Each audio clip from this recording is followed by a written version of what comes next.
యేసు ఈ ఉపమానమును చెబుతూ పరలోక రాజ్యమును గురించినటువంటి ఉపమానం ఇది అని చెప్పాడు. పరలోక రాజ్యము తన కుమారుని పెండ్లి విందు చేసిన ఒక రాజును పోలియున్నది అని చెప్పాడు. దేవుని రాజ్యమును ప్రకటించటానికే ప్రభు అయిన యేసుక్రీస్తు ఈ లోకానికి వచ్చాడు. మనం ఏ విధంగా ఈ ప్రపంచాన్ని విడిచి ఇంకొక లోకానికి వెళ్ళిపోవాలి అన్న ఫార్ములా ఇవ్వటం కోసం వచ్చాడు అని చెప్పటం మతం మాత్రమే. కానీ మత ప్రాతిపదిక నుంచి కొద్దిగా పైకి లేచి దేవుని రాజ్యం అన్నటువంటి ప్రాతిపదికలో దేవుని వాక్యాన్ని గనక అర్థం చేసుకుంటే చాలా సులువుగా, అరటిపండు ఒలిచి నోట పెట్టినట్లుగా చాలా సులువుగా, సరళంగా మనకు అర్థమవుతుంది. దేవుని వాక్యాన్ని దానికి ఉన్నటువంటి సందర్భం, దానికి ఉన్నటువంటి ప్రాధాన్యత, ఏ విషయములను వాక్యం ఎన్నుకొని చెప్పదలుచుకుందో ఆ విషయములను అధ్యయనం చేయటం ద్వారా మనం దేవుని హృదయానికి దగ్గరగా, ఆయన చెప్పాలనుకున్నటువంటి సందేశాన్ని దగ్గరగా అర్థం చేసుకునేందుకు అవకాశం ఉంటుంది. అలా కాకుండా 2000 సంవత్సరాల క్రితం చెప్పబడినటువంటి మాటలకు 2000 సంవత్సరాల తర్వాత మన మనసులో వచ్చే ప్రశ్నలను వాటిపై కుమ్మరించి దాని నుంచి ఏదో సంపాదించాలి అని ప్రయత్నం చేయటం వల్ల మతం కడతాం. అదే ప్రపంచ క్రైస్తవ సముదాయంలో అనేక శాఖలుగా, భిన్న భిన్న సమయాల్లో భిన్న భిన్న శాఖలుగా విడిపోయినటువంటి క్రైస్తవానికి ఉన్నటువంటి ఒక ఐడెంటిటీ. కనుక ఈరోజు సాయంకాలం మనం చదివిన, మనం నేర్చుకున్నదంతటినీ కూడా కొద్దిగా అలా పక్కన పెట్టి ఫ్రెష్గా, తాజాగా దేవుని వాక్యాన్ని ఉన్నదున్నట్లుగా, ఆయన చెప్పింది చెప్పినట్లుగా అర్థం చేసుకునే ప్రయత్నం చేద్దాం. ప్రభువు లేకపోతే దేవుడు ఒక విందును చేయాలి అని ఆశపడ్డాడు. దేవుడు తన ఇంటిని, తన భవనాన్ని భూమి ఆకాశములుగా నిర్మించాడు. ఆ భవనంలో ఒక క్రమాన్ని ఏర్పరచాడు. ఆ క్రమము ఉదయముకు ఒక వెలుగు, రాత్రికి ఒక వెలుగు రూపంలో, ఎక్కడ నీళ్లు ఆగాలో ఆ నీళ్ల యొక్క లేకపోతే మంచిగా పచ్చిక పండటానికి కావలసిన వనరుల రూపంలో, చెట్ల రూపంలో, పశు పక్షులకందరికీ కూడా కావలసిన నీడ మరియు పళ్ళ రూపంలో చక్కటి ఒక గార్డెన్, ఒక తోటను క్రమంగా వేశాడు. క్రమంగా వేసినటువంటి ఆ తోటలో మనిషిని, అనగా నిన్ను, నన్ను, మనుష్యులనందులో ఉంచి ఆ 3 పదాలు లేకపోతే 3 రకాలుగా వారికి ఒక మాట చెప్పాడు. వారిని తన ప్రతినిధులుగా, తన ప్రతిబింబంగా, అలాగే తన ప్రతిమగా, 3 పదాలు వాడుతున్నాను. ప్రతిబింబము, ప్రతినిధి మరియు ప్రతిమ. ఆయన నిర్మించినటువంటి ఆయన ఆలయంలో, అనగా భూమి ఆకాశములు అనేటటువంటి ఆలయంలో మనిషిని ఆయన ప్రాణ ప్రతిష్ఠ చేసి తన ప్రతినిధిగా ఉంచాడు. ప్రాణ ప్రతిష్ఠ చేసి ప్రతిబింబంగా ఉంచాడు. ప్రాణ ప్రతిష్ఠ చేసి ప్రతిమగా ఉంచాడు. అలా ఉంచినటువంటి మనిషిని ఏమని చెప్పాడు అనంటే, నువ్వు నా స్వరూపము, నా పోలిక గనుక నేను నీకిచ్చే అధికారముతో ఈ ప్రపంచాన్ని, అనగా ఈ భూమిని ఫలించు, విస్తరించు, భూమిని నిండింపచేయి, అభివృద్ధి చెందు మరియు దానిపై ఏలుబడి చేయమన్నాడు, రాజ్యం చేయమన్నాడు. దేవుని రాజ్యము యొక్క ప్రతినిధి మనిషి, దేవుని స్వరూపము యొక్క ప్రతిబింబం మనిషి, దేవుని స్వరూపము యొక్క ప్రతిమ మనిషి. దేవుని రాజ్యము యొక్క ప్రతినిధి, దేవుని పోలిక యొక్క ప్రతిబింబం మరియు దేవుని స్వరూపము యొక్క ప్రతిమే మనిషి. ఈ ఆలయాన్ని, ఆయన నిర్మించినటువంటి భూమి ఆకాశములనే ఆలయాన్ని క్రమముతో ఆయన రాజ్యముగా నడిపించమని బాధ్యతతో కూడినటువంటి అధికారాన్ని మనిషికిచ్చాడు. ఈ బాధ్యతతో కూడిన అధికారం దేవుడు మనకిస్తే, దేవుడు కట్టని గోడలు, దేవుడు ఆయన నిర్మించినటువంటి ఈ ఆలయంలో గోడలు కట్టలేదు. ఆయన న్యాచురల్గా ఉండే హద్దులు ఇచ్చాడు. వాటి హద్దులను దాటి నీళ్లు రావట్లేదు, దాని హద్దును దాటి గాలి వీయట్లేదు, దాని హద్దును దాటి చెట్టు పెరగట్లేదు. లాస్ ఆఫ్ నేచర్, లేకపోతే ఈ స్వాభావికంగా ఉండేటటువంటి కొన్ని హద్దులను ఈ ప్రపంచానికి ఏర్పరిచి దాని ద్వారా సురక్షితమైనటువంటి జీవన విధానాన్ని మనుషులకు ఇచ్చాడు. ఆ సురక్షితమైన జీవన విధానంలో అన్ని సుభిక్షంగా ఉన్నాయి. మనం చేయవలసిందల్లా ఏమిటి అనంటే, దేవుడు మనిషి వైపుకు చూసినప్పుడు ఆయన యొక్క సామ్రాజ్యం, ఆయన యొక్క రాజ్యంలో ఉన్న సుభిక్షత కనిపించేలా బ్రతకాలి. ఈ సృష్టి మనిషిని చూసినప్పుడు దేవుని గుణలక్షణాలు కనిపించాలి. ఇది మనిషికి ఇచ్చినటువంటి పని. అందుకనే మనలను అనగా మనుష్యులను రాజులైన యాజకులు అని పిలిచాడు. రాజులు ఏలతారు, యాజకులు స్తుతి స్తోత్రములను ఆయనకు అందజేస్తారు. సృష్టిలో ఉన్న యావత్ స్తోత్రమును ఆరాధనను తీసుకుని దేవుని వద్దకు పంపించటం యాజకుల పని. అదే మనిషి చేయాలి. అలాగే సృష్టి యావత్తు సజావుగా నడుస్తోంది అన్నటువంటి రాచరికం మనిషి చేయాలి. అదే దేవుడు మనిషి చూసినప్పుడు మనిషిలో కనిపించాలి. ఇది దేవుడు మనిషికిచ్చినటువంటి ఆయన రాజ్యభారం, ఆయన భుజములకు, మన భుజములకు ఇచ్చినటువంటి ఆయన పౌరసత్వం, ఆయన రాజ్యములో ఉన్న పౌరసత్వం. అయితే మనిషి దేవుణ్ణి తిరస్కరించాడు. మైకుల ద్వారా వింటున్నవారు, ఈ ప్రాంగణంలో చూస్తున్నవారు, వింటున్నవారు, అలాగే ఈ లైవ్ ద్వారా వింటున్నవారు, ఈ నెరేటివ్ లేకపోతే బైబిల్ చెప్పేటటువంటి మానవ జీవన కథనాన్ని, మానవ మనుగడకు సంబంధించినటువంటి చరిత్రను ఒక్కసారి గమనించండి. నేను చెప్పే వర్షన్ను కూడా. ఇది మీకు బహుశా మీరు విన్నదే అయి ఉండొచ్చు, లేక ఒక కొత్త కోణం అయి ఉండొచ్చు. ఏది ఏమైనా మీకు ఉపయోగపడుతుందేమో. ఒక్క 5 నిమిషాలు ఇటువైపు చూడండి. దేవుడు ఏర్పరిచినటువంటి ఈ రాజ్యంలో మనిషిని దేవుడు నువ్వు ఏలమని చెబితే, మనిషి అంధకార సంబంధమైన దురాత్మ సమూహములుగా ఉన్నటువంటి ఈ లోక మర్యాదకు తలవంచాడు. ఈ లోక మర్యాదకు తలవంచటం కారణం చేత నువ్వు కాదు రాజువు, ఐ యామ్ ద కింగ్ అన్నాడు. నేనే రాజునవుతాను అన్నాడు. ఆయన ఏకఛత్రాధిపతిగా ఉంటూ నిన్ను సామంత రాజుగా ఏలమంటే, కాదు కాదు నేను సామంతుణ్ణి కాదు, ఐ వాంట్ దట్ సీట్ అన్నాం. నాకు నువ్వు కూర్చున్న సింహాసనం కావాలి అనగా దేవునికి సమానత్వాన్ని మనం కోరుకున్నాం. అలా కోరుకున్న మరుక్షణం అటు పూర్తిగా మనిషిగా బ్రతకలేకపోయాం, ఇటు దేవుడు కాలేకపోయాం. అదే ఈరోజు మనిషి ఉన్నటువంటి స్థితి. ఆ స్థితినే పతన స్థితి అని పిలుస్తారు. దీనినే మూల పాపము అని కూడా పిలుస్తారు. బైబిల్ గ్రంథంలో దీన్నే ఒరిజినల్ సిన్ అని అన్నాం, మూల పాపము. ఈ పాపము కారణంగా ఈ లోకంలోనికి గచ్చ పొదలను ఆహ్వానించాం. ఈ పాపము కారణంగా ఈ లోకములోనికి బాధను ఆహ్వానించాం. ఈ దేవుణ్ణి తృణీకరించటం కారణంగా ఈ లోకంలోనికి మనిషికి మధ్య ఉన్న సంబంధాలలో మనం చేదును ఆహ్వానించాం. దేవునితో సంబంధాన్ని కోల్పోయిన కారణం చేత జంతువులు మన మీద తిరగబడ్డాయి, సృష్టి మన మీద తిరగబడింది, గాలి మన మీద తిరగబడింది, నీరు మన మీద తిరగబడింది, భూమి మన మీద తిరగబడింది. మనము అధికారం చేయాల్సినటువంటి ఈ ప్రపంచం మనపై అధికారం చేయటం మొదలుపెట్టింది. కారణం ఏమిటి అనంటే, అంధకార సంబంధమైన దురాత్మ సమూహములకు మనము కొమ్ము కాసేట్లుగా నిర్ణయం తీసుకున్నాం. ప్రభు అన్నాడు, రాజ్యము నాది. మనం అన్నాం, కాదు నీది కాదు, రాజ్యం నాది అని అన్నాం. దాని పర్యవసానం మనుష్యుల మధ్యలో మనిషికి పొసగకపోవటం. అత్తకు కోడలకు పడదు, అమ్మకు కూతురుకు పడదు, నాన్నకు టీనేజ్ బాయ్కి పడదు.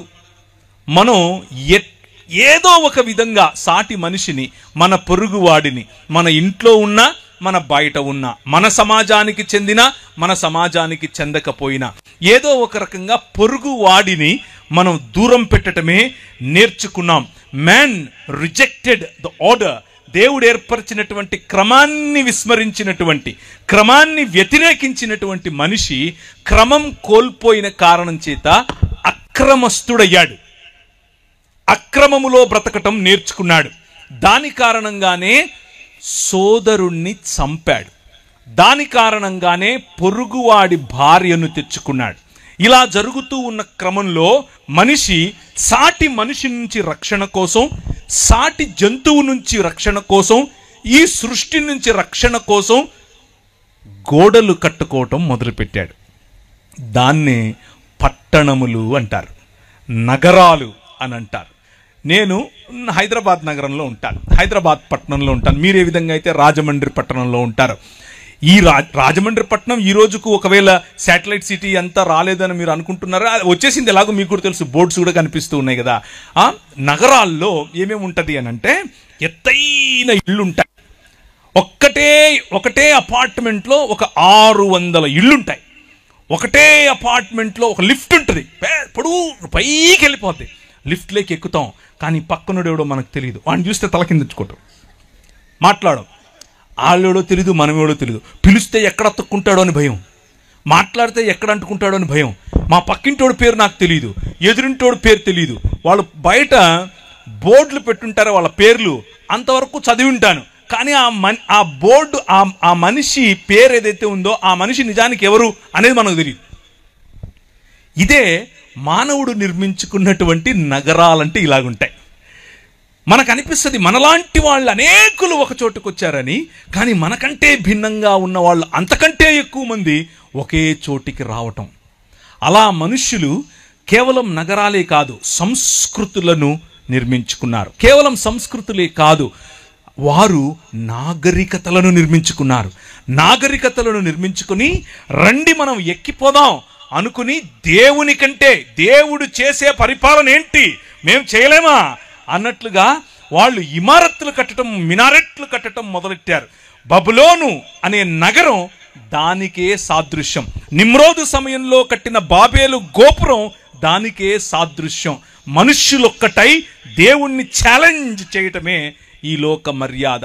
మనుష్యులొక్కటై దేవుని ఎదుట నిలబడి రండి వారి కట్లు విప్పుదుము అని భూరాజులు తమలో తాము మాట్లాడుకుంటున్నారు. చూసారా? 2వ అధ్యాయం కీర్తనల గ్రంథం, దాని సారం ఇదే. మనిషి దేవుని యొక్క సన్నిధిని తృణీకరించటం, దాని కారణం చేత మనిషి అలా మనిషిగా బ్రతకలేకపోవటం, దేవుడు ఎలాగూ కాలేకపోయాడు. ఇదే మనిషికి ఉన్నటువంటి సమస్య. దేవుణ్ణి తిరస్కరించటం కారణం చేత హీ సాట్ ఫర్ సేఫ్టీ. ఆయన సంరక్షణ కోసం వెదికాడు. ఆ సంరక్షణలో పొరుగువాణ్ణి కోల్పోయాడు. ఆ సంరక్షణలో బంధాలు కోల్పోయాడు. ఆ సంరక్షణలో నాది నాది నాది అనుకొని కొంతమందిని పోగేసుకుని ఒక కులంగా మారాడు. నాది నాది నాది అని పోగేసుకుని అందులో నుంచి ఒక ఉపకులంగా మారాడు. నాది నాది అని పోగేసుకుని మతాలు కట్టాడు. నాది నాది అని పోగేసుకుని మతాలు, కులాలు, ఉపకులాలు, అలాగే తెగలు, ఫలానా భాషకు చెందిన అంటూ అందరూ ఒక చోటికొచ్చి నగర నిర్మాణం అని అనుకుంటున్నారు. నిర్మాణం మంచిదే, దేవుని వాక్యం చెబుతుంది నిర్మాణం మంచిది, డెవలప్మెంట్ ఈజ్ గుడ్, వికాసం మంచిది. కానీ వీరు చేసిన నిర్మాణం ఎలాంటిది అనంటే ఒకసారి చూద్దాం. ఇర్మియా గ్రంథం 23వ అధ్యాయం 13-14 వచనాలు. ఇర్మియా గ్రంథం 23వ అధ్యాయం 13-14 వచనాలు. నిర్మాణములు మంచివే, కానీ నిర్మాణముల వెనుక దాక్కొని ఉన్నటువంటి అంధకార సంబంధమైన దురాత్మ సమూహముల యొక్క ఆలోచన విధానం, భావజాలం ఏమిటి అనేది చూడండి. షోమ్రోను ప్రవక్తలు అవివేక క్రియలు చేయగా చూచితిని, వారు బయలు పేరట ప్రవచనము చెప్పిన జనమైన ఇశ్రాయేలును త్రోవ తప్పించిరి.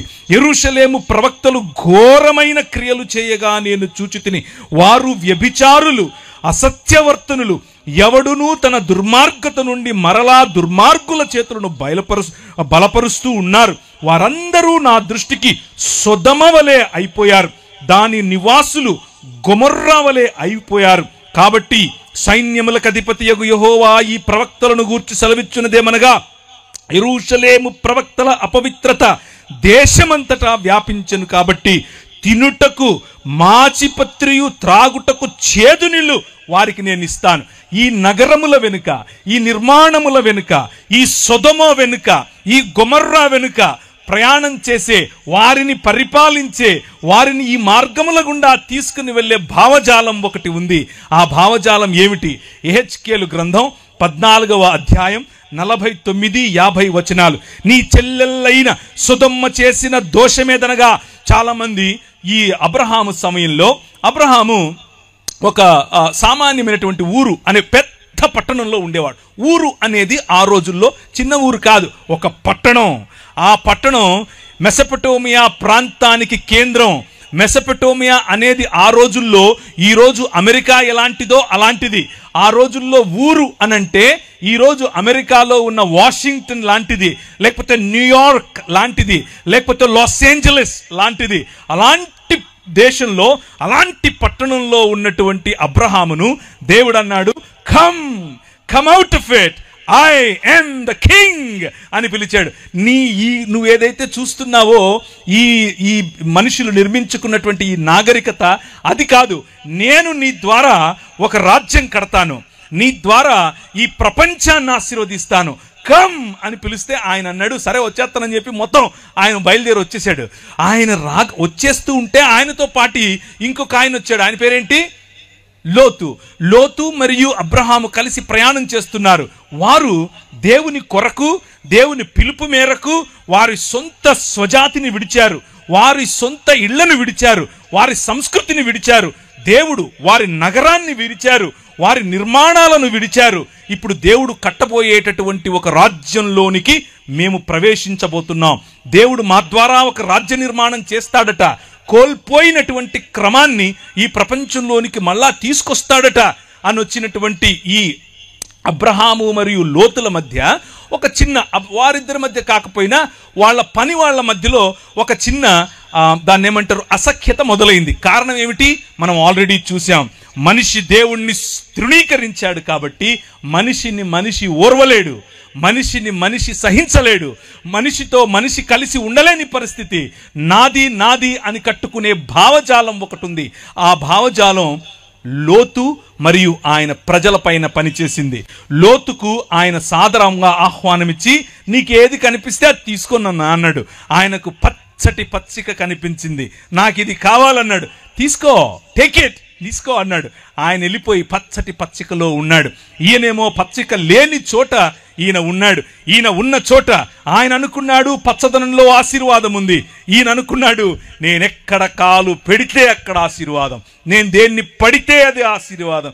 ఎందుకంటే నా వెనుక ఆశీర్వాదం కాదు, ఆశీర్వాదములను ఇచ్చేవాడున్నాడు అని నమ్మాడు. అందుకనే అబ్రహాము నీతిమంతుడని తీర్చబడ్డాడు.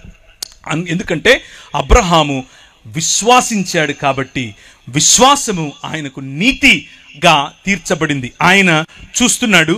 అయితే అలా పచ్చిక కోసం వెళ్ళినటువంటి ఈ లోతు మరియు ఆయన కుటుంబము ఒక భయంకరమైనటువంటి స్థితిలో మారిపోయింది. ఆ భయంకరమైనటువంటి స్థితిలో ఇప్పుడు ఆ నగరం ఉంది. ఏ నగరంలోనికైతే ఈయన దాని హంగుభంగులను చూసి, దాని ఆకర్షణను చూసి, దాని ఎత్తైన గోడలను చూసి, దానికి ఉన్నటువంటి సంరక్షణ అనేటటువంటి ద్వారములను చూసి, గవినులను చూసి ఆకర్షితుడై, ఇక్కడ మనకు మూన్ లైట్ డిన్నర్ ఉంటుంది, ఇక్కడ మనకు దాన్ని ఏమంటారు కంట్రీ చికెన్ దొరుకుతుంది, ఇక్కడ మనకు ఆర్గానిక్ ఫుడ్ దొరుకుతుంది అని ఏ నగరం వైపుకైతే పరిగెట్టాడో ఆ నగరం ఇప్పుడు ఏమైందంటే ఆ నగరం ఈయనను చంపాలని చూస్తోంది. ఆ నగరం మొత్తాన్ని నాశనం చేయటానికి, ఆ నగరంలో పనిచేస్తున్నటువంటి భావజాలాన్ని రూపుమాపటానికి ప్రభువు దాని వైపుకు దానికి సమయం ఇచ్చాడు. ఇంకా మారు మనసు నిర్మాణం. కానీ ఏమా నిర్మాణం? సొదమ, నీ చెల్లెలైన సొదమ చేసిన దోషం. ఎందుకని ఆయన ఆ నగరాన్ని నిర్మూలన చేయాలనుకున్నాడు? వారి దోషం ఏమిటి అని అంటే దాని కుమార్తెలకు కలిగిన గర్వం, దాని కుమార్తెలకు కలిగిన గర్వం, ఆహార సమృద్ధి, నిర్విచారమైన సుఖస్థితి అనేదే. 3 విషయాలు. చాలా సరళమైంది బైబిల్. మనం ఏదో దీన్ని ఓవర్ స్పిరిచువలైజ్ చేయాల్సిన అవసరం ఏమీ లేదు. మనిషికి ఎప్పుడైతే ధనం చేరుతుందో, గర్వం, దీన్నే సొయ్యం అని కూడా అంటారు, సొయ్యం పడుతుందో, బాగా కొవ్వు పడుతుందో, అప్పుడు ఆహార సమృద్ధిని చూసి నా దగ్గర చాలా ఆహారం ఉంది అని చెప్పి గర్వపడతాడు. నా దగ్గర సుఖస్థితి ఉంది అని గర్వపడతాడు. ఇవన్నీ కూడా నగరాల్లో కనిపిస్తాయి. ఆహార సమృద్ధి, ఎక్కడ చూసినా ఆహార సమృద్ధి. ఒకరోజు కరోనా వచ్చింది. కరోనా వస్తే ఒక ఆయన దాన్ని ఏమంటారు, మనకు వాట్సాప్లలో చాలామందికి ఇప్పుడు లాక్డౌన్ పెడుతున్నారంట, ఇక మీకు భోజనాలు ఉండవు, ముందే పోయి కొనుక్కోండి అంటే, నా పిల్లలు నా పిల్లలు భోజనం చేయాలి అని చెప్పి కారు వేసుకుని బయలుదేరి వెళ్ళిపోయాను. దగ్గరలో ఒక సూపర్ మార్కెట్ ఉంది, కనిపించినట్టు కొనేస్తున్నాను. కార్డు గోకేసి ₹1,00,000 పైన కొన్నాను. అంతా కారంతా నింపుకున్నాను. ప్రభు నాతో మాట్లాడు, ఒరే ఆహార సమృద్ధిని నమ్ముకుంటావా అన్నాడు. నగరాలు, మనం నిర్మించుకునే సిస్టమ్స్, మన పంటలు, మనం నిర్మించుకునే నిర్మాణాలు, మనం ఆశపడే మన సమృద్ధి, మనం దేనిపైన ఆధారపడాలనుకుంటున్నాం అనేటటువంటి మన భావజాలం, అది నీ చెల్లెలైన సొదొమ చేసిన దోషమేదనగా దానికి నీ దాని కుమార్తెలకు కలిగిన గర్వం, ఆహార సమృద్ధి, నిర్విచారమైన సుఖస్థితి అనున్నదే. అది దీనులకును దరిద్రులకును సహాయము చేయకుండెను. వారు అహంకరించి దాని దృష్టికి హేయక్రియలు చేసిరి గనుక నేను దానిని చూచి వారిని వెళ్ళగొట్టి తినే. దేవుడు సొదొమ గొమొర్రాలను నాశనం చేసింది దేనికి అంటే అలా అనుకుంటాం, అలా మనకు చదివితే అనిపిస్తుంది కూడా. ఏమనంటే ఈ దానిని నాశనం చేయటానికి వీరు వచ్చారు, ఎవరు? దేవదూతలు. అప్పుడు గ్యాంగ్ రేప్ చేయాలి అని అందరూ కలిసి ఆ దేవదూతల మీద పడ్డారు. కాబట్టి గ్యాంగ్ రేప్ దేవుడు ఒప్పుకోడు. కాబట్టి వాళ్ళను ఫైర్ అండ్ బ్రిమ్స్టోన్ అనగా అగ్నిమగరి గంధకములను వారిపై కుమ్మరించాడు అని మనం అనుకుంటాం. అది ఆ కథనంలో ఉంది. కానీ ప్రవక్త యెహెజ్కేలు దాని వెనుకున్నటువంటి ప్రధాన ఉద్దేశం చెప్తున్నాడు. వారు దేవదూతల మీద పడకముందే, పురుషగాములుగా మారకముందే, స్త్రీలు స్త్రీగాములుగా మారకముందే, పశు సంభోగులుగా మారకముందే, వారికి ఉన్న మోరల్ స్టాండర్డ్ పడిపోకముందే వారి మనసులోకి వచ్చినటువంటి మూల పాపం, వారి మనసులోకి వచ్చినటువంటి నిజమైన పాపం ఏమిటో తెలుసా? గర్వం. వారి మనసులోకి వచ్చినటువంటి నిజమైన పాపం ఏమిటో తెలుసా? నిర్విచారమైన సుఖస్థితి, ఆహార సమృద్ధి. కానీ వారి కళ్ళకు దరిద్రులు కనబడటం లేదు, దీనులు కనబడటం లేదు. అహంకరించి హేయక్రియలు చేయటం, అహంకారం. నగరాల్లో కనిపించే అహంకారం, డబ్బుకు కనిపించే అహంకారం, అందానికి కనిపించే అహంకారం, ఫ్యాషన్ ఉద్యమాల్లో కనిపించే అహంకారం. అందం తప్ప? నో. దేవుడు అందాన్ని చేశాడు, నీ శరీరాన్ని అందంగా చేసింది ఆయనే. డబ్బు తప్ప? కాదు. సకల సృష్టికి, సృష్టిలో ఉన్న సకల సమృద్ధికి ఆయనే కారణభూతుడు. నిర్మాణం తప్ప? నో. ఆయన నీకంటే గొప్ప నిర్మాణకుడు. భూమ్యాకాశములనే ఆలయాన్ని ఆయనే నిర్మించాడు. ఏంటి తప్పుక? వీటిని చూసుకుని నువ్వు మదమెక్కుతున్నావే, అది తప్పు, అది తప్పు. అందుకు నా దృష్టికి హేయక్రియలు చేసింది కనుక నేను దానిని చూచి వారిని వెళ్ళగొట్టి తిని. అయితే ఆ నగరాల్లో ధనం, జ్ఞానం, సొమ్ము, గర్వం, బీదల పట్ల న్యాయం చెయ్యలేని తనం, గర్వం, మానవత్వం, అన్యాయం కనిపిస్తూ ఉంటే అబ్రహాము లేచి నిలబడి ఇప్పుడు మాట్లాడుతున్నాడు. ఇప్పుడు మన ప్రభు అయిన మన దేవునికి ఉన్నటువంటి హృదయాన్ని మీ ముందుంచుతాను. నగరాల పట్ల, మానవ నిర్మితాల పట్ల, మానవ సివిలైజేషన్స్ పట్ల, మానవ సంస్కృతుల పట్ల, మానవ ఈ సమాజముల పట్ల దేవునికి ఉన్నటువంటి మనస్సు మీకు చెప్తాను. ఆయన మనతో సంభాషించాలనుకుంటున్నాడు. ఆయన మనం ఏదైనా చెబితే వినాలనుకుంటున్నాడు. ఆయన మనతో కలిసి నిర్ణయం తీసుకోవాలనుకుంటున్నాడు. చాలాసార్లు మనం అనుకుంటాం ఆయన ఒక మనసు లేని కఠోరమైనటువంటి ఒక సద్దాం హుసేన్ లాంటి వాడు.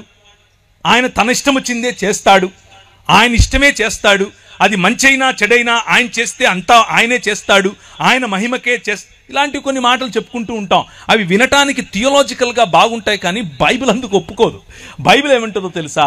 ఆయన నీకు భూమిని ఇచ్చాడు. 115వ కీర్తన 16వ వచనం, ఆకాశములు యెహోవా వశము, భూమిని ఆయన నరులకిచ్చాడు.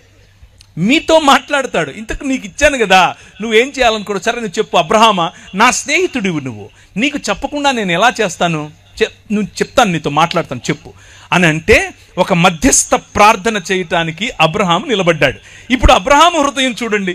దేవుని హృదయం ఏమో మనిషితో కలిసి పనిచేయాలని, మనిషిని కూడా తన బాటలోనికి తీసుకుని రావాలని, తన హృదయాన్ని తన హృదయమును తెలిసిన వారిని ఆయన నడిపించాలనుకుంటున్నాడు. ఇప్పుడు అబ్రహాము ఆయనతో అంటున్నాడు, ఒక్క 40 మంది ఉంటే ఎత్తవా? ఈయన బార్గెన్ చేయాలనుకుంటున్నాడు. ఈయన ఏమంటున్నాడు? ఈయన బేరమాడాలనుకుంటున్నాడు. కానీ దేవునిలో ఉన్నటువంటి 2 గుణాలను ఆయన టార్గెట్ చేస్తున్నాడు. ఒకటి దేవుని తీర్పు, దేవుని న్యాయమైనటువంటి తీర్పు. వాళ్ళు గర్వాంధులయ్యారు, వాళ్ళను చంపటం న్యాయం. దేవుడు న్యాయమైన తీర్పరి. కానీ దేవుడు కనికరము చూపేవాడు, కనికరం చూపిస్తాడు. ఈ మధ్యస్థ ప్రార్థనలో నేను దేవుని కనికరాన్ని ఎందుకు అడగకూడదు? ఒక్క 40 మంది ఉంటే వదిలేస్తావుగా, ఒక్క 30 మంది ఉంటే వదిలేస్తావుగా, ఒక్క 20 మంది ఉంటే వదిలేస్తావుగా, ఒక్క 10 మంది అని చెప్పి ఆగిపోయాడు అక్కడ. ఎందుకు అని అంటే బార్గెన్ చేయాల్సిన అవసరమే లేదు. ఆయన 40 అంటే ఇచ్చేస్తా, చెప్పు ఉన్నారా? 30 తీసుకో, నో ప్రాబ్లం. 10 నో ప్రాబ్లం, నేను చంపను అని అంటే ఇక ఈయన గమ్మునైపోయాడు. ఎందుకంటే ఆయనకు అర్థమైపోయింది, నేను ఆయన హృదయంలో నుంచి కరుణను లోడుకొని తీసుకోవాల్సిన అవసరం ఏమీ లేదు. ఆయన కరుణామయుడు. చేతులెత్తి హల్లెలూయా చెప్పండి. మన ప్రభువు మన నగరాలను, మన ప్రభువు మన సంస్కృతిని, మన ప్రభువు ఈ మానవ సమాజాలను ప్రేమిస్తున్నాడు. అయితే ఎలా చూసి ప్రేమించాలనుకుంటున్నాడంటే, కనీసం కొంతమంది చేసిన పాపం, కొంతమందికి వచ్చినటువంటి గర్వం, కొంతమందికి వచ్చినటువంటి అహం కారణంగా నగరాన్ని నాశనం చేయటం ఎంత సులువో, ఎంత నిజమో, ఎంత న్యాయమో, కొంతమందికి ఉన్నటువంటి తగ్గింపు, కొంతమందికి ఉన్నటువంటి నిజమైన మానవత, కొంతమందికి ఉన్నటువంటి కరుణ, కొంతమందికి ఉన్నటువంటి తన పొరుగు వారిని ప్రేమించే ఆలోచన ఉంటే ఆయన క్షమించటానికి, నీ నగరాన్ని క్షమించటానికి, నేనున్న నగరాన్ని క్షమించటానికి, ఆ ఛత్తీస్గఢ్ను క్షమించటానికి ఆయన సిద్ధమే. అందరం లేచి నిలబడదామా? అందరం లేచి నిలబడండి. కెమెరా నా వైపు కాదు, వారి వైపుకు తిప్పండి. కెమెరా నా వైపుకు కాదు, ఆయన వైపుకు, వారి వైపుకు తిప్పండి. రాజ్యం ఎవరిది? ఆయనది. రాజ్యం ఎవరిది? ఆయనది. మళ్ళీ చెప్పండి, రాజ్యం ఎవరిది? గట్టిగా చెప్పండి, రాజ్యం ఎవరిది? రాజ్యం ఛత్తీస్గఢ్లో ఎవరిది? నాకు వినపడలేదు. ఛత్తీస్గఢ్లో రాజ్యం ఎవరిది? యెహోవాయే రాజు. He is the king. గట్టిగా చెప్పండి, ఆయనే రాజు. నీ చెల్లెళ్ళైన సొదమ చేసిన దోషమేదనగా, దానికి దాని కుమార్తెలకు కలిగిన గర్వమును, ఆహార సమృద్ధి. నీ దగ్గర పంటలు ఎక్కువ పండుతున్నాయి అనుకుంటున్నావా? నువ్వు ఏ రాజ్యం అయితే నాకేంటి, నువ్వు ఏ రాజైతే నాకేంటి, నువ్వు ఏ నగరం అయితే నాకేంటి, ఏ రాష్ట్రం అయితే నాకేంటి, అది ఛత్తీస్గఢ్ అయినా, ఆంధ్రప్రదేశ్ అయినా, తెలంగాణ అయినా, భారతదేశమైనా, అమెరికా అయినా సరే, ఏమైతే ఆహార సమృద్ధి, గర్వం, నిర్విచారమైన సుఖస్థితి అనేది గనక నీ తలకెక్కుంటే, ప్రభు అంటున్నాడు, నా దృష్టికి హేయ క్రియలు చేశావు కాబట్టి నిన్ను వెళ్ళగొడతాను. పరలోక ప్రార్థన చెప్తారా? పరలోకమందున్న మా తండ్రి,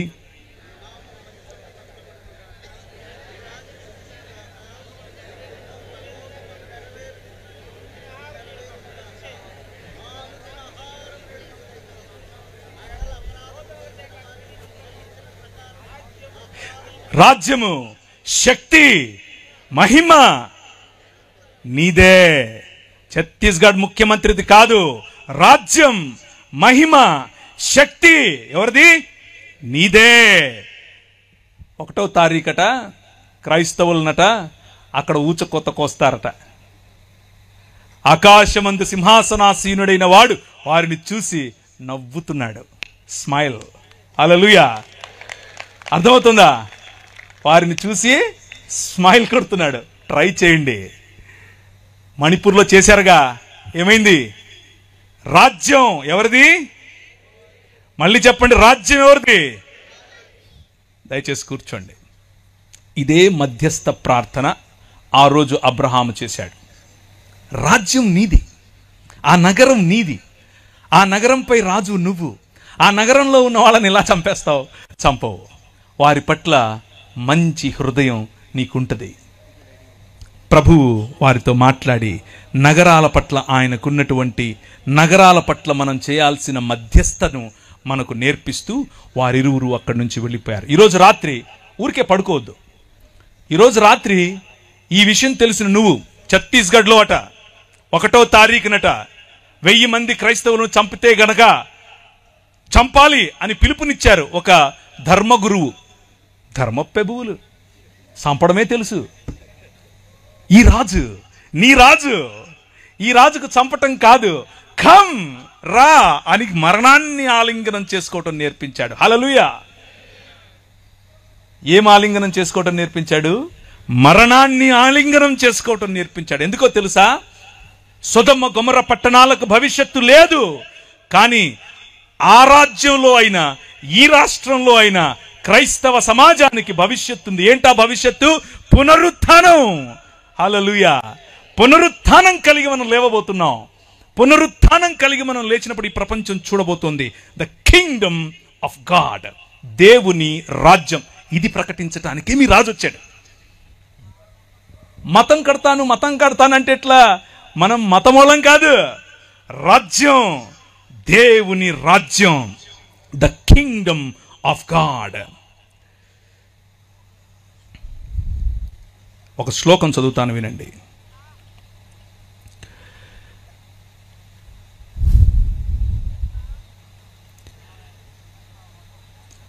అస్మాకం ప్రభు పరమేశ్వర ఏక ఏవ యూయం సర్వంతఃకరణై సర్వప్రాణై సర్వచిత్తై సర్వశక్తిభిశ్చ తస్మిన్ ప్రభో పరమేశ్వరే ప్రియధ్వం. ఈ శ్లోకానికి అర్థం ఏమిటంటే, నేను మార్కు సువార్త చదివాను, టెన్షన్ పడకండి. నీ దేవుడైన యెహోవాను నీ పూర్ణ మనస్సుతోను, నీ పూర్ణ ఆత్మతోను, నీ పూర్ణ శక్తితోను ఏం చేయాలి? ప్రేమించాలి, ఆరాధించాలి, సేవించాలి. ఇత్యాజ్ఞా శ్రేష్టా తథా స్వప్రతివాసిన్ స్వవత్ ప్రేమ కురుధ్వం. అలాగే చెప్పండి, నిన్ను వలే. శ్లోకంలో చదివితే వాక్యంలా లేదా? ఇది మన బైబిలే. బైబిల్ సొసైటీ ఆఫ్ ఇండియా వాళ్ళు సంస్కృతంలో రాసిన బైబిలే. ఇది చూపించండి మనోళ్ళకు. ఎందుకో లేనిపోని శ్లోకాలు చదివిస్తూ ఉంటారు, ఎక్కడెక్కడి నుంచో తీసుకొచ్చి. ఏం లాభం లేదు. వాక్యం, వాక్యం, దేవుని వాక్యం ఏం చెప్తుంది అని అంటే, ఇదంతా కాదు. దేవుణ్ణి ప్రేమించు, నీ మనిషిని ప్రేమించు, దేవునితో సంబంధం కలిగి ఉండు, నీ పొరుగువాడితో సంబంధం కలిగి ఉండు. ఇంతే నేను చెప్తున్నది. నువ్వేదో మతం కట్టక్కర్లా, నువ్వు క్రైస్తవ మతం అస్సలు కట్టక్కర్లా. యోహాను చెరపట్టబడిన తరువాత యేసు ఈశుర్గాలీల్ ప్రదేశమాగత్య ఈశ్వర రాజ్యస్య సుసంవాదం ప్రచారయాన్. ఆయన యోహాను చెరపట్టబడినప్పుడు గలిలయ ప్రాంతములోనికి వచ్చి దేవుని రాజ్యమును ప్రకటించుచుండెను. కథయామాస కాల సంపూర్ణ ఈశ్వర రాజ్యైచ్చ సమీపమాగతం అతో హేతోర్యూయం మనాంసి వ్యావర్తయద్వం సుసంవాదే చ విశ్వాసిత. మీ మనసులను మార్చుకుని దేవుని రాజ్యము వైపుకు రండి అని ఆయన దేవుని రాజ్యమును ప్రకటించెను. శ్లోకంలో చెప్తే, అంటే శంఖంలో పోస్తే తప్ప నీళ్ళు తీర్థమవు టైప్లో అలా చెప్తే ఇప్పుడు మీకు అర్థమైందా? ఆయన వచ్చి చెప్పింది దేవుని రాజ్యం గురించి, క్రైస్తవ మతం గురించి కాదు, మనం కట్టుకున్న శాఖల గురించి కాదు. దేవుని రాజ్యం చెప్పాడు.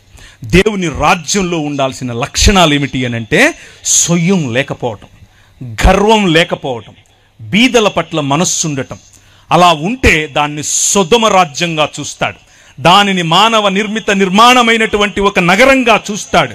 కానీ ఆయన రాజ్యం నీ పొరుగు వారిని ప్రేమించటం, ఆయన రాజ్యం నీ దేవుడైన యెహోవాను ప్రేమించటం. కాగా 4వ వచనం మీరు చదివినటువంటి వాక్య భాగంలో నుంచి, కాగా అతడు ఇదిగో నా విందు సిద్ధపరచి ఉన్నాను, ఎద్దులను క్రొవ్విన పశువులను వధింపబడినవి అంతయు సిద్ధముగా ఉన్నది, పెండ్లి విందుకు రండని పిలువబడిన వారితో చెప్పుడని వేరే దాసులను పంపెను గాని వారు లక్ష్యము చేయక ఒకడు తన పొలమునకును మరి ఒకడు తన వర్తకమునకు వెళ్ళిరి. దేవుడు ఒక రాజ్యమును నిర్మిస్తాను అని చెప్పి అబ్రహామును పిలిచాడు. అబ్రహాము ఒక రాజ్యమును నిర్మించటం కోసం వస్తే ఒక నగరం పాడవటం చూశాడు. కానీ తన పిల్లల పిల్లలు ఇంకొక నగరానికి బానిసలుగా కొనిపోయారు. ఆ నగరం ప్రపంచాన్నేలేటటువంటి ఐగుప్తు దేశం యొక్క నగరం, ప్రపంచానికి ఇప్పుడు కేంద్ర బిందువు. ఆ నగరంలో గొప్ప గొప్ప పిరమిడ్లు కడుతున్నారు. మా ఊర్లో ఏ విధంగా అయితే ఇప్పుడు కడుతున్నారో సేమ్ అలాగే అన్ని సంస్కృతులు ఇలాగే మొదలయ్యాయి, ఇలాగే హెచ్చయ్యాయి, అలాగే సర్వనాశనమయ్యాయి. భూమికి అంటుకున్న వాడే బతుకుంటాడు. పైకి వెళ్తాను అనేవాడు పైకే పోతాడు. భూమికి అంటుకోండి, బతుకుతారు. ఓ గొప్ప గొప్ప పిరమిడ్లు కట్టేస్తున్నారు. ప్రభు అన్నాడు, ఏమయ్యా నాకు అహం, వీళ్ళు దాసులు, వీళ్ళ మీద ఇంకా పని పెట్టండి, అన్నమేయకండి అని అన్నాడు. అవునా, సొదొమ గొమొర్రాలకు ఏం చేశాను నీకు తెలీదా? అదే చేస్తానన్నాడు 5 సార్లు. Let my people go. నువ్వు అలా చేయటానికి వీల్లేదు, నా ప్రజలను పంపించు. ఇశ్రాయేలు ప్రజలపైన నువ్వు అలా ప్రతాపం చూపించడం కరెక్ట్ కాదు, వాళ్ళపైన అంత శ్రమ మంచిది కాదు, పంపించు అనంటే అన్నాడు. 5వ సారి తర్వాత నేను పంపిస్తాను బాబోయ్ అంటే కూడా నీ హృదయాన్ని నువ్వు చూస్తావు. ఇప్పుడు నీ కొమ్ములు ఎలా ఇరుగుతాయో నువ్వు చూస్తావు, నీ నోటి పళ్ళు ఎలా రాలుతాయో నువ్వు చూస్తావు. నువ్వు నీ కళ్ళ ముందు నా పసిబిడ్డను, నేను కన్న నా కుమారుణ్ణి, నా జ్యేష్ఠపుత్రుని నేను తీసుకెళ్ళిపోతా, గద్దరెక్కల మీద మోసుకునేట్లు తీసుకెళ్ళిపోతా. ఇందులో దేవుని గుణలక్షణం మీకేం కనిపిస్తుందో? మీరు మీ ఇంట్లో పనిచేసే వ్యక్తి పైన ప్రతాపం చూపిస్తే దేవుడు తన బిడ్డను ఎలా తనేమంటారు గద్దరెక్కల మీద మోసుకుని వెళ్ళాలో మోసుకెళ్తాడు. మీ జీవితం ఫరోలాగా కుప్పకూలుతుంది. మీ పొలంలో పనిచేసేవాడి మీద మీరు చూపించే ఈ దాన్ని ఏమంటారు మేకపోతు గాంభీర్యం మీ బతుకును నాశనం చేస్తుంది. మీరు పనిచేసే చోట మీ సహ ఉద్యోగి పట్ల మీరు చూపించేటటువంటి అన్యాయం మీకు పట్టిన కొవ్వు కరిగిస్తుంది. మీ సహా దైవ దాసుల పట్ల మీకు లేని గౌరవం, మీ సంఘంలో మీరు దేవుడు మిమ్మల్ని నాయకులుగా చేశాడు కనుక, పాస్టర్లుగా చేశాడు, ఏమనుకోకుండా అన్న, నెక్స్ట్ టైం పిలవకపోయినా పనులా చెప్పేదే. మీరు పాస్టర్లు అయినంత మాత్రాన సమాజంలో ఉన్న వారిని, సంఘంలోకి వచ్చే వారిని, వారి మీద అజమాయిషీ చేస్తే ఫరోకు పట్టిన గతే. ఎందుకంటే మన దేవుడు, ఆయన హృదయం ఎక్కడ నలిగిపోయే ప్రజలుంటారో, ఎక్కడ అదిమి వేయబడిన ప్రజలుంటారో, ఎవరిపైనైతే మీరు ఇంకా ఎక్కువ భారం పెడతారో అక్కడికి గద్ద తన పిల్లలను తన్నుకొని పోయినట్లు వచ్చి తన్నుకుపోతాడు. మన మూతి పళ్ళు రాలుతాయి, మన కొమ్ములు ఇరుస్తాయి. 10 రకాలైన దేవీ దేవతలను చూసుకుని నువ్వు ఎచ్చుకుపోతున్నావు కదా, నీ ఎచ్చులు ఎలా ఇంచాలో నాకు తెలుసు అని చెప్పి 10 రకాలైనటువంటి తెగుళ్ల ద్వారా వాడి నోరు మూశాడు. రాజ్య నిర్మాణం రా బయటికి అని అన్నాడు. ఎడారి గుండా తీసుకెళ్లి సముద్రాన్ని దాటించి 40 సంవత్సరాలు వారి కొవ్వు, వారి మదం ఇరిచి అణిచి ఒక రాజ్యం కట్టాడు. నేనే నీకు కింగ్ అని చెబితే వాళ్ళు అన్నారు, వద్దులయ్యా మాకు నువ్వు కనపడటం లేదు కానీ మాకు ఇంకొక రాజు కావాలి, నువ్వు కనపడతలేవు అన్నారు. ఏంటి మీకు ఇంకో రాజు కావాలా? అదే ఇక్కడ చెప్తున్నాడు యేసు ప్రభు ఈ ఉపమానంలో. కాగా అతడు ఇదిగో నా విందు సిద్ధపరిచి ఉన్నాను, ఎద్దులను క్రొవ్విన పశువులను వధింపబడినవి అంతయు సిద్ధముగా ఉన్నది, పెండ్లి విందుకు రండని పిలిచాడు. ఎవరిని పిలిచాడు? మొదట ఇశ్రాయేలును. అయితే వారితో చెప్పుడని వేరే దాసులను పంపిన గాని వారు లక్ష్యము చేయక ఒకడు తన పొలమునకు మరి ఒకడు తన వర్తకమునకు ఎవడి పట్ల వాడు దేవుణ్ణి తిరస్కరించి వారి వారి పనులకు వెళ్ళిపోయారు. ప్రభు అన్నాడు, తక్కిన వారు అనగా ఎవరైతే ఈ పనులు ఈ వర్తకాలు కాకుండా మతం పట్టారో, సంకలో బైబిల్ ఎట్టేసుకుని ఓ నేను లేవీయుణ్ణి, ఓ నేను యాజకుణ్ణి అని వీళ్ళేం చేశారు? పంపినటువంటి దాసులను మొదట మోషే, తరువాత అహరోను, ఆ తరువాత ఆయన పిల్లలు, యాజకులు మొదలైన వారు ప్రవక్తల రూపంలో వచ్చి చెప్పినటువంటి మాట, అన్యాయం వద్దు, అన్యాయం వద్దు. ఏం తీసుకొచ్చి నేను యెహోవాను దర్శించాలి, నేను ఏం తీసుకొచ్చి యెహోవాను దర్శించాలి? ఆ బయలేమో మా పంటలు అడుగుతున్నాడు, మేము పంటలు తీసుకొచ్చి ఇవ్వాలనా? ఆ కియ్యు దేవతేమో తైలం అడుగుతోంది, వేలాది నదులంతా విస్తార తైలం ఇచ్చేయాలనా? ఆ నక్షత్ర దేవతేమో మొలెకు దేవుడేమో మా కొడుకులను అడుగుతున్నాడు, నా గర్భఫలమైన జ్యేష్ఠపుత్రుడిని నీకు ఇచ్చేయాలనా? అరే, మళ్ళీ మతం కట్టేశారు. నేను పెండ్లికి రండిరా బాబు, వచ్చి కూర్చుని భోంచేయండిరా అంటే ఏం చేస్తున్నారు? తక్కిన వారు అతని దాసులను పట్టుకొని అవమానపరిచి చంపిరి. దేవుని రాజ్యమును గురించి చెప్తున్నటువంటి ఉపమానం ఇది. చంపారు, ప్రవక్తలను చంపారు, ప్రవక్తను రాళ్లతో కొట్టారు, అవమానించారు, చంపారు. ప్రభు అన్నాడు, కాబట్టి రాజు కోపపడి తన దండ్లను పంపి ఆ నరహంతకులను సంహరించి వారి పట్టణము తగులపెట్టెను. మీకా నిలబడి చెప్పాడు, హోషేయ నిలబడి చెప్పాడు, యెషయా నిలబడి చెప్పాడు, ఆమోసు నిలబడి చెప్పాడు. వాళ్ళు చెప్పిందంతా ఇదే. రేయ్, మీ మధ్య న్యాయం లేదు. నేనేమడిగాను? మూడే అడిగాను. మనుష్యుడా, ఏది ఉత్తమమో నీకు చెప్పలేదా? నేను నీకు ముందే చెప్పాను కదా. న్యాయమును జరిగించుటయు, కనికరమును ప్రేమించుటయు, చెప్పండి, దీన మనసు కలిగి యెహోవా ఎదుట ప్రవర్తించు. ఇంతే కదా.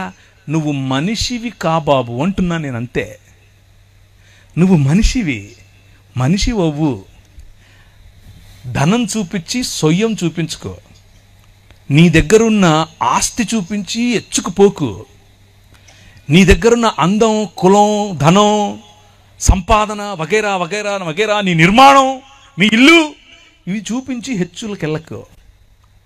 మూడే అడుగుతున్నా. న్యాయం జరిగించు, కనికరాన్ని ప్రేమించు, దీన మనస్సు కలిగి యెహోవా ఎదుట బ్రతుకు. అదే మనుష్యుడంటే. ఇదే క్రైస్తవం. మనం లేదు లేదు మతం కావాలి మాకు, వేలాది నదులంతా. ఎందుకు? నేను అడిగానా? నా కొడుకునిచ్చేస్తాను. ఎవడు? ఎందుకు? నేను అడిగానా? అది ఎవడు? మొలక అడుగుతాడు, నేను కాదు. నా పంటలు ఇచ్చేస్తాను దేవా, ఎవరు అడుగుతారు? బయలు అడుగుతాడు. కంపారిజన్ మనము మతంతో దేవునికి చేశాం. కాబట్టి రాజు కోపపడి తన దండ్లను పంపి, ఏ దండ్లు? నెబుకద్నెజరు అనే దండు.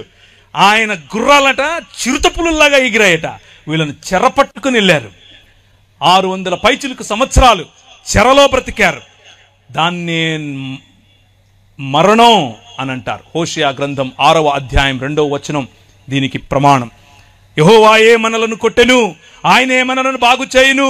2 దినములైన తరువాత ఆయన సముఖమందు బ్రతుకున్నట్లు 3వ దినమున ఆయన మనలను స్థిరపరచును. 2 దినాలైన తర్వాత, అనగా 3వ దినమున మనల్ని బ్రతికిస్తాడు అని చెప్పుకుంటున్నటువంటి ఇశ్రాయేలు ఎలా బ్రతికిస్తాడు? ఎలా బ్రతికిస్తాడు చెప్పనా?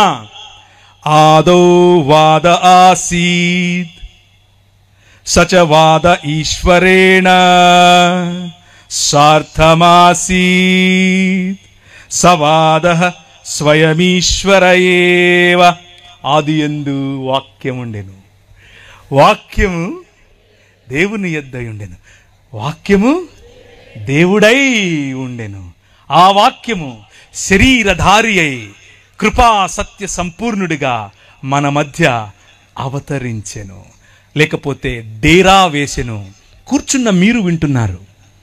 గర్వము, పొగరు, ధనం వగైరా వగైరాల యొక్క నిర్మాణముతో దేవునికి దూరమైన మానవ సమాజాన్ని తిరిగి మానవ సమాజముగా మార్చటం కోసం గలిలయ ప్రాంతంలో నిలబడి దేవుని రాజ్యం వచ్చేసింది అని చెప్పింది ఇంకెవరో కాదు, స్వయంగా దేవుడే. స్వయంగా ఆది యందున్నటువంటి వాక్యమే. ఏ వాక్యమైతే దేవుని వద్ద ఉండేనో ఆ వాక్యమే, ఏ వాక్యమైతే దేవుడై ఉండేనో ఆ వాక్యమే, ఏ వాక్యమైతే కలిగి ఉన్నదేదియు ఆయన లేకుండా కలుగలేదు అని చెప్పారో ఆ రాజు మన మధ్యకు వచ్చేశాడు. ఆయన పురాతన కాలం మొదలుకొని శాశ్వత కాలము తన ప్రత్యక్షతలు చూపిస్తూ వస్తూ ఉన్నాడు. ఆ రాజును చివరికి మన వద్దకు పంపాడు. అంత్య దినములందు ఆయన మన మధ్యకు పంపాడు. అప్పుడు అతడు కాబట్టి రాజు కోపం వారి పట్టణము తగిలిపెట్టాడు. అప్పుడు అతను పెండ్లి విద్య సిద్ధముగా ఉంది గాని పిలువబడిన వారు పాత్రులు కారు గనుక రాజమార్గములకు పోయి మీకు కనబడిన వారు అందరినీ పెండ్లి విందుకు పిలువడని తన దాసులతో చెప్పెను. This is what commissioning of gospel is. ఈ దేవుని రాజ్యం ఇప్పుడు ఇశ్రాయేలుకు మాత్రమే కాదు, అబ్రహాము యొక్క పిల్లలైన నా పైన విశ్వాసముంచు ప్రతి ఒక్కరిది పిలవండి అని అన్నారు. అపోస్తలులకు పరిశుద్ధాత్మను మీరు పొందుకుంటారు. పరిశుద్ధాత్మను మీరు పొందుకున్నప్పుడు యూదయ సమరయ భూ దిగంతముల వరకు ఈ క్రీస్తు, మరణాన్ని జయించిన క్రీస్తు, సంఖ్యలను విరిచేసే క్రీస్తు, బానిసత్వాన్ని తొలగించే క్రీస్తు, నమ్రుడైన క్రీస్తు, నిజమైన మానవుడైన క్రీస్తు రాజ్యములోనికి ఆహ్వానించండి అని పంపాడు. సాక్షులుగా పిలవండి అని పంపాడు. అదే సువార్త ఇంతై ఇంతే ఇంతై మహాపర్వతమై శాటిలైట్ సిటీలో పడింది. హల్లెలూయా. శాటిలైట్ సిటీలో పడితే జనాలు చూస్తున్నారు, ఏంటిది ఏంటిది. ఈ రాజ్యం కనిపించి కనిపించనట్లుంటది. ఈ రాజ్యం ఉంటది కానీ ఎక్కడుందో తెలీదు, ఎలా దాన్ని అరికట్టాలో తెలీదు, మంటలైనా ఆర్పాలో తెలీదు. ప్రభుత్వాలు ట్రై చేశాయి, చేతకాల. రాజ్యాలు ట్రై చేశాయి, చేతకాల. కొందరైతే రాజ్యాలు ట్రై చేసి ఇది కాదని చెప్పి మనలోనే దూరిపోయారు. అదే ఈ రాజ్యం. ఆవగింజంతే కానీ మహావృక్షం అవుతుంది. ఇంత రాయే కానీ మహాపర్వతం అవుతుంది.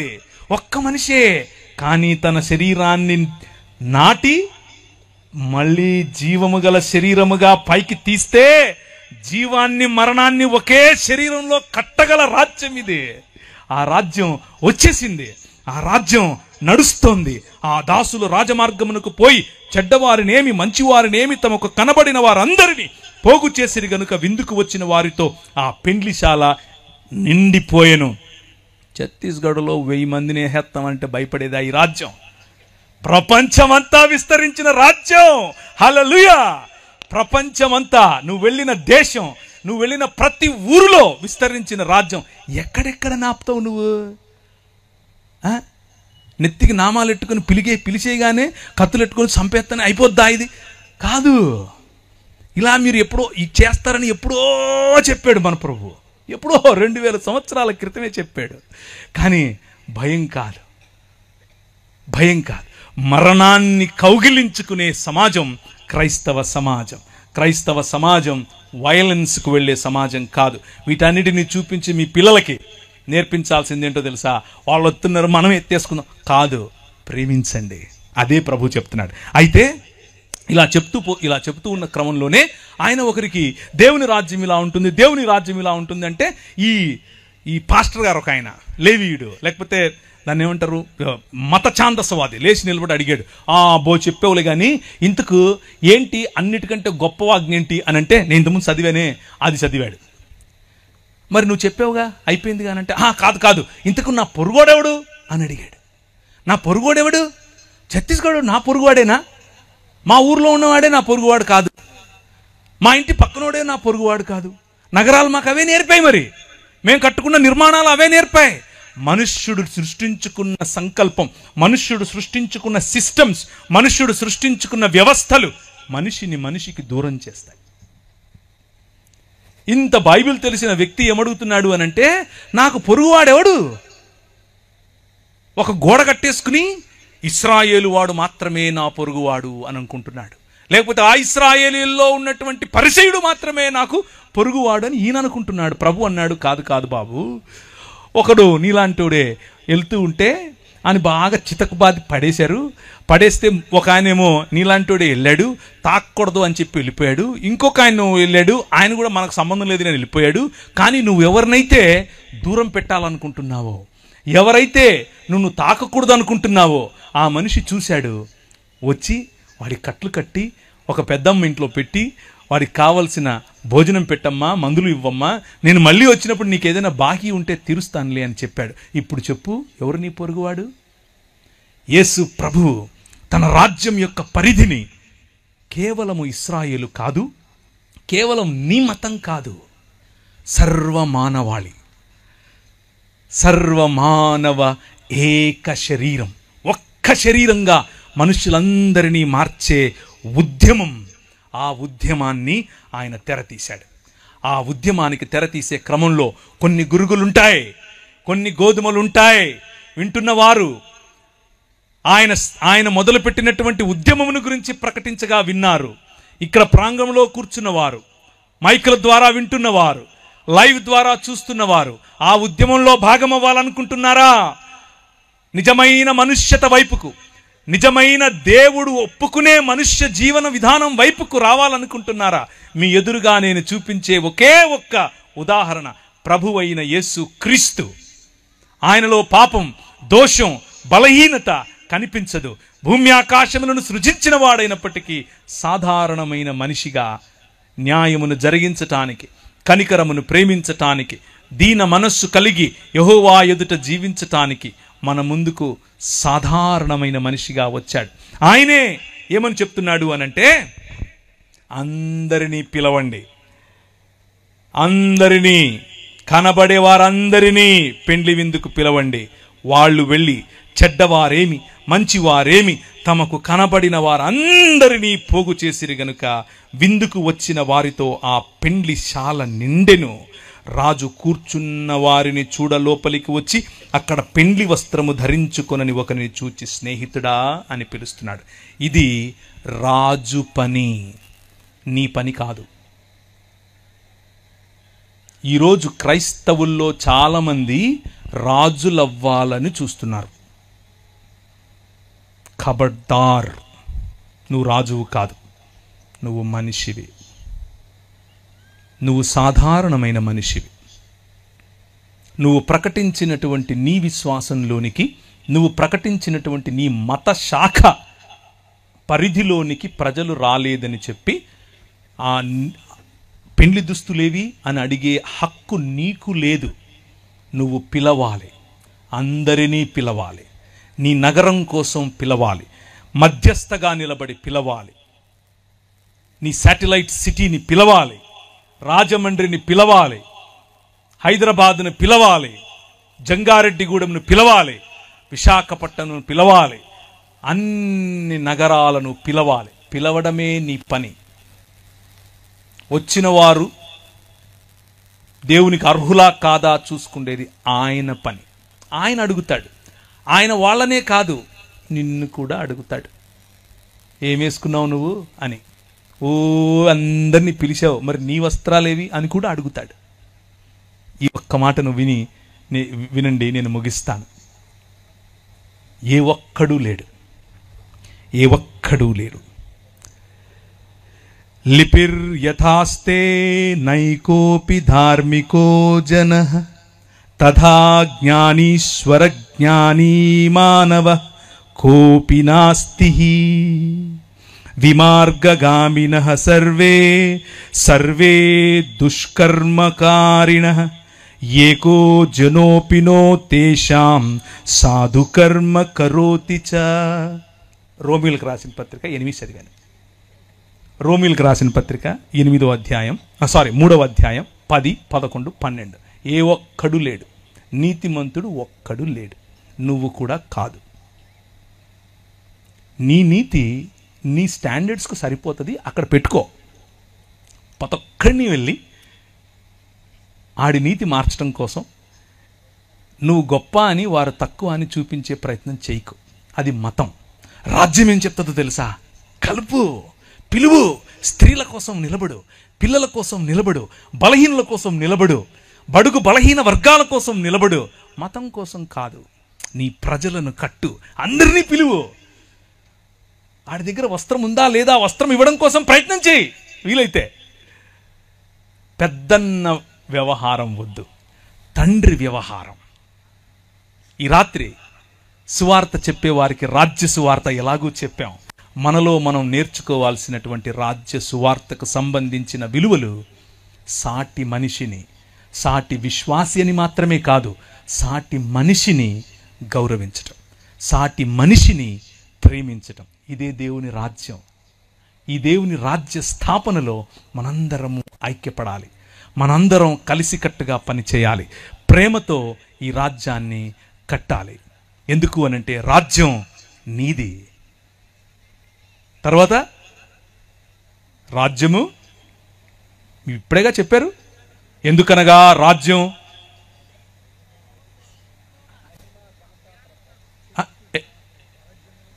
శక్తి. రాజ్యం ఆయనది, మంది కాదు. శక్తి ఆయనదే, మంది కాదు. మరియు మహిమ, the glory of his story is or it belongs to him. ఆయనది మహిమ. మధ్యలో మనం తుమ్మితే ఊడిపోయే ముక్కు. వీలైతే ఆయనకు కోఆపరేట్ చేద్దాం, లేకపోతే ఆయన పీకినప్పుడు మనల్ని కూడా పీకుతాడు. గురుగులతో పాటి, అంటే గోధుమలు అనుకుంటూ మనం ఉన్నాం కదా, మనల్ని కూడా పీకుతాడు. జాగ్రత్త పడాలి. Let's bow our heads. తలలుంచుకుంటే ప్రార్థించుకుందాం. నేను అనుకున్నాను ఎవరైనా ఆవులు ఇస్తారేమో ఆపేద్దామని. మీరు ఎవరూ ఆవులించలేదు. దాన్ని బట్టి నాకు అర్థమైంది ఏంటంటే మీరు కథలు బాగా వింటారు. కంటిన్యూనా? పర్లేదు, ఎక్కువ చేస్తే కొడతారు. తలలుంచుకోండి, ప్రార్థిద్దాం. ప్రభు వైపుకు చూద్దాం. దేవుని రాజ్యం గురించి ఈరోజు విన్నారు. మతం గురించి, మతంలో ఉన్న అనేకమైనటువంటి అంశాలు మీకు ఎలాగో తెలుసు. కానీ దేవుని రాజ్యం సాటి మనిషి పట్ల సహృదయం, సాటి మనిషితో సహోదర భావం. మన పాటలు అందుకే, మన పనులు అందుకే, మన ప్రేమ అందుకే. ఈ ప్రాంతంలో ఈ నల్లట్ట పుస్తకాన్ని మోసుకుని వచ్చిన వారు బడుల ద్వారా, ఆసుపత్రుల ద్వారా అదే చేశారు. అందుకే మీరందరూ ఈరోజు దేవుని రాజ్యంలో భాగం. నేను చచ్చిపోయి ఎక్కడికో వెళ్తాను అన్న సువార్త కాదు మీ తల్లిదండ్రులు విన్నది. నువ్వు మనిషివి, దేవుని స్వరూపం, దేవుని పోలికలో ఉన్నావు. ఇది దేవుని ఆలయ నిర్మాణం. ఆ నిర్మాణంలో నీ భాగం ఏంటి అని అడుగుతున్నారు. ఈరోజు రాత్రి ఒక నిర్ణయం చేసుకుని వెళ్ళు. వెళ్ళద్దు, ఊరికే వెళ్ళిపోకు. అలాగే ఈరోజు రాత్రి ఆ ఛత్తీస్గఢ్ కోసం ప్రార్థన చేయకుండా, ఆ ఛత్తీస్గఢ్లో నలిగిపోతున్నటువంటి నీ సహోదరుల కోసం ప్రార్థన చేయకుండా, వారి కోసం పరితపించకుండా, వారి కోసం ఆశీర్వాద వచనాలు పలకకుండా నువ్వు నిద్రపోకు. ఈరోజు రాత్రి ప్రభువు నీ మాటలు వింటాడు.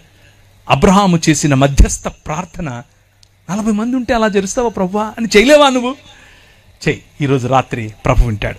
కృపగలిగిన తండ్రి, మా మధ్యలోనికి నీ వాక్యము ద్వారా మమ్మను ప్రోత్సహించి, మమ్మను బలపరిచి, మాకు కావలసినటువంటి పోషణనిచ్చి, ప్రభువా ఈ రాత్రి ఏ ఒక్కరిని ఖాళీ చేతులతో పంపక, ఖాళీ హృదయంతో పంపక, నీ మనస్సు నెరిగిన, నీ రాజ్యమును అనుభవించే నగరములు కాదు, మా మానవ నిర్మిత నగరములు కాదు, ఒకరోజు నువ్వు నిర్మిస్తున్నటువంటి నగరం, పరిశుద్ధ పట్టణం, మేమెక్కడికో వెళ్ళేది కాదు, దిగి రాబోయే పరిశుద్ధ పట్టణం, ఆ నూతన యెరూషలేము కొరకు వేచి చూడటానికి మా ప్రయాణమని గమనించి, ఆ పరిశుద్ధ పట్టణములోనికి ప్రవేశించటానికి మమ్మును మేము, ఆ విందులోనికి పాల్గొనటానికి మమ్మును మేము సిద్ధపరచుకొనున్నట్లు, మా వస్త్రములను మేము శుభ్రపరచుకున్నట్లు సహాయం చేయమని ముందున్న కార్యక్రమమును మీ చేతులకు అప్పచెప్పుకుంటూ చిన్న ప్రార్థన